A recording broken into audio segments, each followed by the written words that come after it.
rendons grâce. Reçois toute la gloire pour ce moment, reçois l'honneur pour ce moment.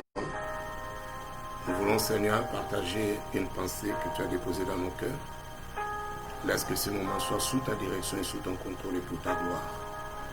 Accorde-nous l'esprit de révélation. Illumine les yeux de nos cœurs de manière à saisir ta pensée. Cette pensée qui est ta parole qui nous apporte la vie. La Bible déclare, tu envoies ta parole et ta parole nous donne la vie, nous guérit. Que la parole de ce matin soit une guérison pour quelqu'un. Qu'elle apporte la vie à une famille, qu'elle apporte la vie à quelqu'un. Au nom de Jésus-Christ de Nazareth. Ok, nous sommes là dans le cadre de notre émission, Matthieu 11, 28. Donc nous voulons véritablement partager la parole pendant cette émission qui interviendra le mardi, le vendredi également à partir de 8 heures. Et nous avons toujours notre passage de dimanche à minuit, les cris de Bartimée. Je suis le révérend Jean-Patience Kangou de l'église du ministère Omega. Et ce matin, comme le titre d'ailleurs le souligne, je vais parler d'un thème que Dieu a déposé dans mon cœur depuis un certain temps. Il y a plus fort que ton ennemi. Bien-aimé, chacun de nous a un ennemi. Déjà, en tant que chrétien, il y a une chose que nous devons savoir. Nous avons un ennemi commun.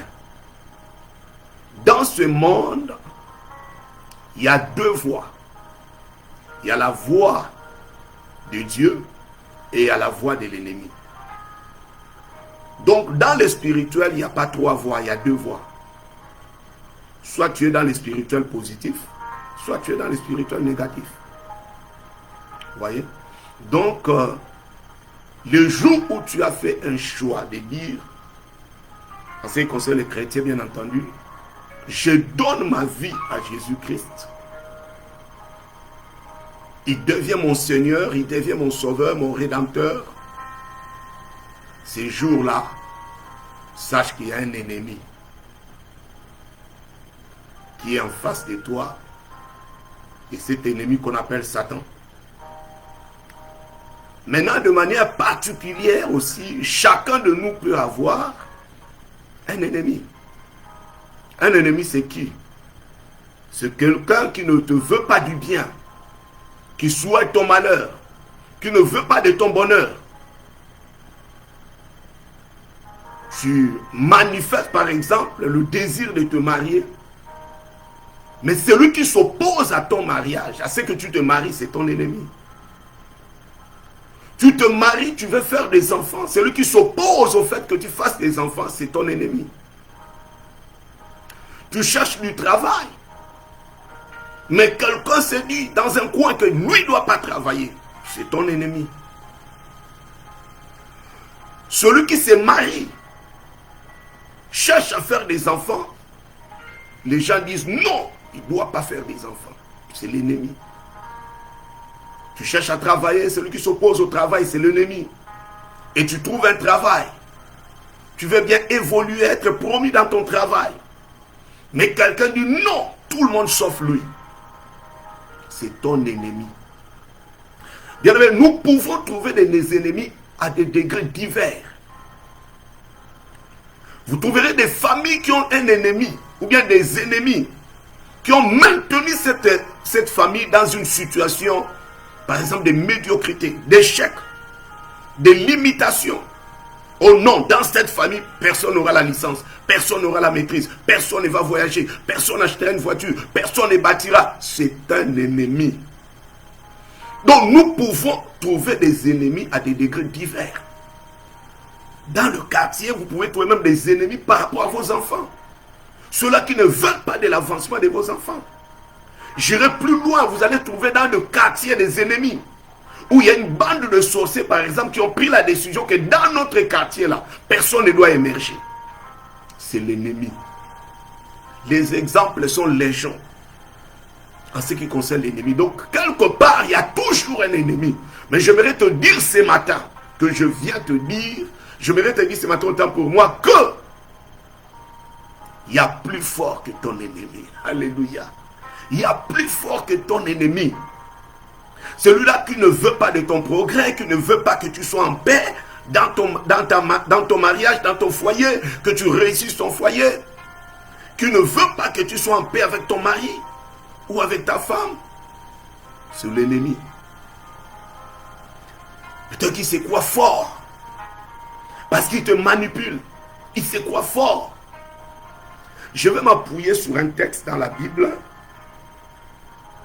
Je crois que nous allons lire 2 ou 3 passages. Allons-y dans Luc chapitre 13. Luc chapitre 13.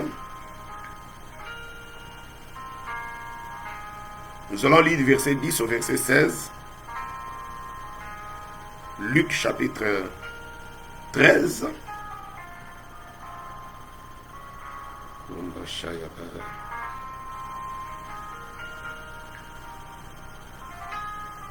Voilà, Luc chapitre 13.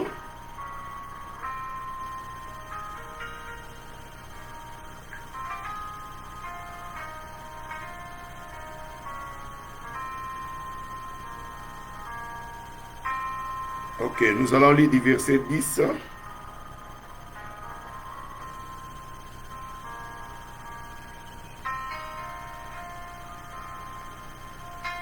Voilà, du verset 10 au verset 16. La Bible dit ceci. Jésus enseignait dans une synagogue le jour du sabbat. Et voici, il y avait là une femme possédée d'un esprit qui la rendait infirme. Soulignez très bien, notez très bien, qui la rendait, un esprit qui la rendait infirme depuis 18 ans. Elle était courbée et ne pouvait pas du tout se redresser. Lorsqu'il a vu, Jésus lui adressa la parole et lui dit: Femme, tu es délivrée de ton infirmité. Et il lui imposa les mains. À l'instant, elle se redressa et glorifia Dieu. Mais le chef de la synagogue, indigné de ce que Jésus avait opéré cette guérison un jour de sabbat, dit à la foule: il y a 6 jours pour travailler. Venez donc vous faire guérir ces jours-là et non pas les jours du sabbat. Hypocrite, lui répondit le Seigneur, est-ce que chacun de vous le jour du sabbat ne détache pas de la crèche son bœuf ou son âne pour les mener à boire? Et cette femme qui est une fille d'Abraham et que Satan tenait liée depuis 18 ans, ne fallait-il pas la délivrer de cette chaîne le jour du sabbat? Que Dieu bénisse sa parole. Lisons le deuxième passage. Donc nous sommes dans Luc, toujours. Nous reculons un peu, chapitre 11, du verset 21 au verset 22.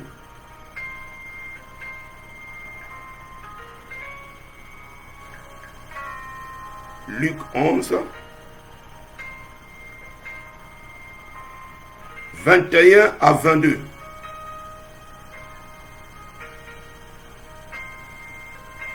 La Bible dit ceci. Lorsqu'un homme fort et bien armé garde sa maison, ce qu'il possède est en sûreté ou en sécurité. Mais si un plus fort que lui survient et le dompte, il lui enlève toutes les armes dans lesquelles il s'est confié et il distribue ses dépouilles. Si un plus fort que lui, voyez, je reprends le verset 21, verset 22 de Luc 13. Lorsqu'un homme fort et bien armé garde sa maison, ce qu'il possède est en sûreté. Mais si un plus fort que lui survient et le dompte, c'est-à-dire qu'il le domine, il lui enlève toutes les armes dans lesquelles il s'est confié et il distribue ses dépouilles. Que le Seigneur bénisse sa parole. Bien-aimé, j'aimerais parler par rapport à ce thème donc qui a plus fort que toi, mon ennemi. Nous venons de voir dans ce texte en Luc 13 où il y avait cette femme qui était infirme, qui avait un esprit d'infirmité, qui maintenait cette femme courbée pendant 18 ans. C'est l'expression même de l'homme fort. Ouais, c'est l'expression même de l'homme fort. L'expression même de l'homme fort. C'est-à-dire qu'il était fort, cet esprit, dans la vie de cette femme, au point de maintenir cette femme courbée. Certainement, cette femme aurait voulu aussi se redresser son cou, et que j'allais dire son dos, comme tout le monde. Mais il ne pouvait pas. Elle était dans l'impossibilité de redresser son dos. Parce qu'un esprit d'infirmité était là et l'empêchait de se redresser. Vous voyez? Il y avait un esprit qui était là et qui empêchait cette femme. Cet esprit, c'est l'ennemi de cette femme. Et c'est l'homme fort. Quand Jésus entre dans la synagogue, il voit cette femme. Et nous avons lu le texte. Il dit que cette femme que Satan maintenait liée, cette femme qui était maintenue liée pendant 18 ans, elle était courbée, elle ne se redressait pas.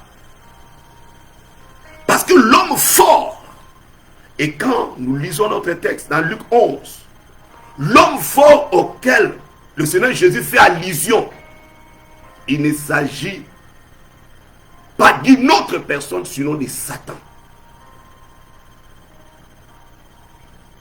Le numéro 1 de nos ennemis.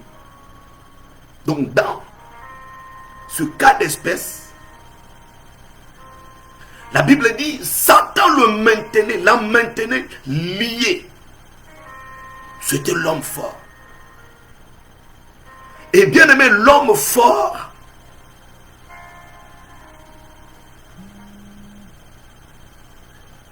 s'oppose.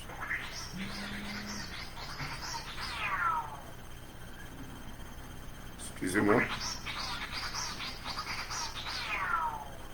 L'homme fort s'oppose au progrès. Et dans ces cas-là, il s'opposait au redressement. Vous voyez? Du dos de cette femme.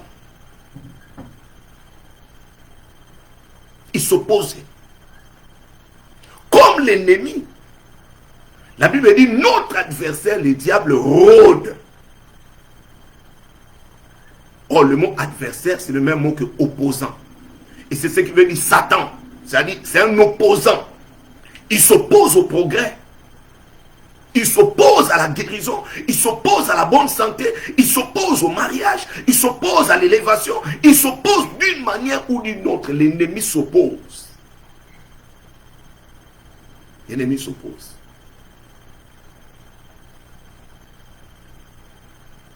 L'homme fort, c'est le diable. Ce sont ces gens. Ce sont ces démons. Et le mot grec qui est rendu par fort dans le Nouveau Testament, ce mot signifie également vaillant. Bien aimé, l'ennemi fait preuve de vaillance. Ça veut dire également intrépide, c'est-à-dire celui qui n'a pas peur du danger. Souvenez-vous que le diable est allé tenter le Seigneur Jésus-Christ. Il est allé tenter le Seigneur Jésus. Il n'a pas eu peur, il est allé.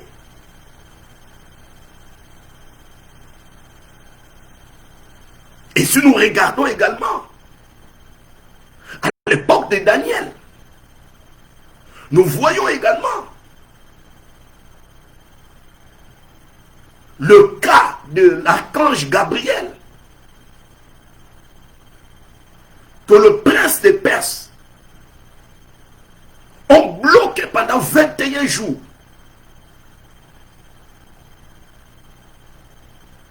Pour l'empêcher de passer. jusqu'à ce que Michel est venu.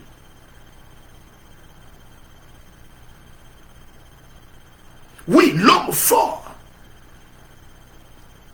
ce n'est pas pour faire l'éloge de Satan, mais je voudrais tout simplement faire ressortir le fait qu'il se manifeste comme étant l'homme fort, pour contrôler, pour dominer, pour empêcher. Mais je suis dans la joie parce que lorsque nous regardons dans Luc 11, la Bible dit jusqu'à ce que survienne celui qui est le plus fort. Alléluia. Jusqu'à ce que survienne celui qui est le plus fort. Et c'est la bonne nouvelle de ce matin. Il y a l'homme fort, le diable, son armée, tout ce qui constitue son armée. Même les sorciers font partie du camp de l'ennemi. Les nganga et autres. Ils se prennent pour des hommes forts. Vous savez, pas plus tard que hier, j'ai été appelé pour aller prier pour un papa.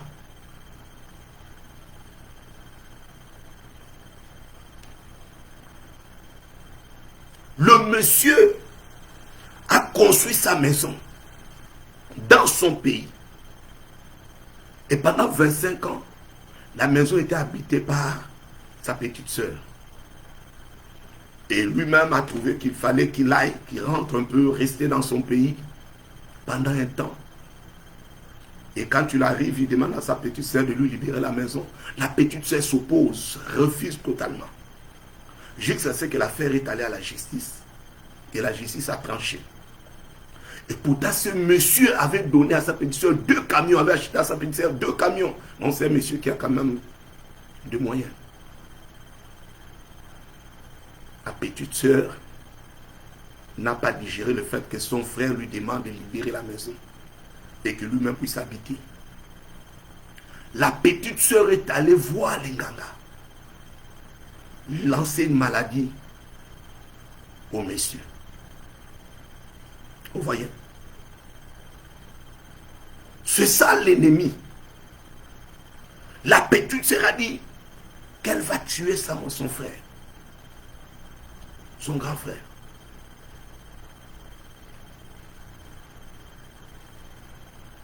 Et le Nganga a travaillé.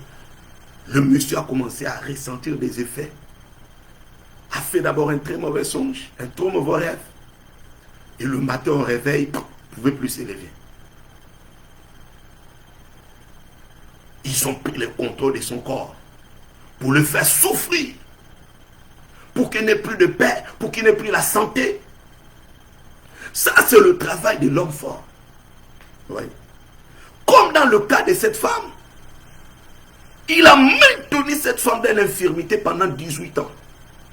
Pour elle, c'est l'infirmité. Pour toi, peut-être c'est le chômage, peut-être c'est le célibat, peut-être c'est le non-avancement de ton travail, de tes affaires, de ton ministère ou autre.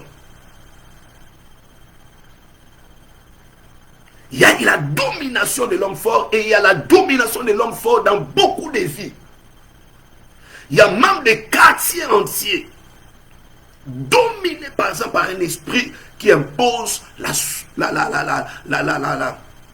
une vie d'immoralité à tout le monde dans le quartier. Ou une vie de pauvreté. Il y a ce qu'on appelle les esprits territoriaux. Si vous aviez des moyens, vous êtes en train de perdre. Vous allez perdre vos moyens. Vous ne vous rendez pas compte, paf, vous devenez pauvre, tout simplement. Parce que vous êtes venu habiter dans un endroit où l'homme fort de ces quartiers ne veut pas voir quelqu'un émerger. Cette femme était maintenue contre son gré. Son dos était courbé. Parce qu'il y avait un esprit, parce qu'il y avait un homme fort, parce que le diable maintenait liée cette fille d'Abraham. Dans ces cas, il s'agit de filles d'Abraham. Mais en tant que chrétiens, n'est-ce pas, nous sommes fils d'Abraham aussi. Nous sommes fils et filles d'Abraham. Beaucoup de chrétiens sont victimes aussi, dans un domaine ou un aspect de leur vie, de l'homme fort, de l'ennemi. Mais la Bible dit jusqu'à ce que survienne celui qui est plus fort, qui fait quoi? Qui lie l'homme fort, qui dompte l'homme fort, Donc il y a l'homme fort, mais il y a l'homme qui est plus fort. Alléluia. Il y a celui qui est plus fort. Et c'est de cet homme dont je viens de parler ce matin. Peut-être que pendant longtemps, l'homme fort s'est assis. J'ai donné des témoignages ici. Où cette jeune femme se retrouvait dans le chômage, malgré ses diplômes, malgré... Parce que quelqu'un décidait un jour d'utiliser son étoile, d'exploiter son étoile. C'est l'homme fort. J'avais parlé de Limas, ici, qui contrôlait la vie du gouverneur. Vous voyez, parce que l'homme fort contrôle. Vous trouvez des personnes comme ça qui cherchent à contrôler la vie des autres. Ils utilisent la ruse, ils utilisent ceci ou cela. Peut-être qu'ils sont plus intelligents, peut-être qu'ils sont plus, ils ont de l'argent, peut-être qu'ils sont plus rusés. Ce sont des espèces des hommes forts. Cette femme était victime de l'homme fort. Mais la Bible dit quoi? Lorsque nous voyons Ésaïe 49, 24, 25, la Bible dit, est-ce que la capture du puissant, c'est-à-dire de l'homme fort, lisons, c'est mieux qu'on lise, lisons Ésaïe 49, je pense que c'est mieux. Lisons Ésaïe 49, Ésaïe